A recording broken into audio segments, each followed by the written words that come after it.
আপনি এখনো মার্কেটে যাননি কাপড় কিনতে? আপনাকে না সকালে আমি টাকা দিলাম। যাও মা, দিনের বেলা একটু বিকারা কইরা লই, সন্ধ্যাবেলা বাজারে যাইয়া কাপড় কিনবো।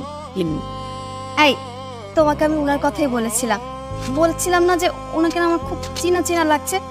একটু দেখো না, আমরা কি চিনি ওনাকে? নিজেদের মানুষকে চেনা চেনা লাগবে, এটাই তো স্বাভাবিক। কারণ ওনার ছবি আমার ঘরে বাঁধানো আছে।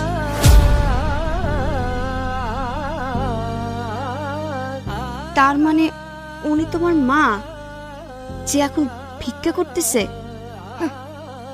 যাকে তোমার প্রতিষ্ঠিত হওয়ার গল্প শোনাতে এসেছি, সেই কিনা এখন রাস্তায় ভিক্ষা করতেছে। মা,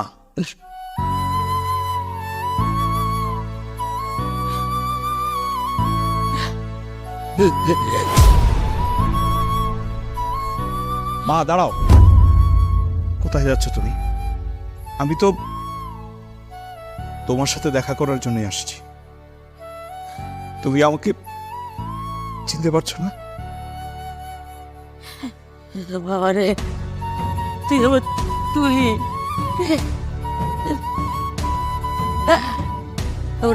বাবা রে, তুই এত বড় হয়ে গেছ, তুই আমার তুই। আমি তো তোকে চিনতে পারি না রে বাবা। ও বাবা, বাবা রে, তুই আমার মা ডাকছস, তুই আমার মা ডাকছস। কেমন আছিস বাবা? আমার বাবা। আমি আমি ভালো আছি মা। তোমার সাথে দেখা করার জন্যই তো ঢাকা থেকে চলে আসছি।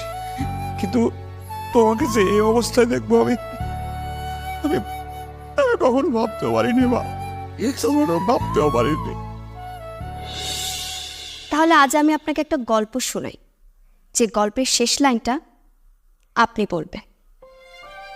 নিজের ছেলে বুকের ধন, পরের ছেলে বোঝা, নিজের ছেলে মানিক রতন, আর পরের ছেলে কাদা।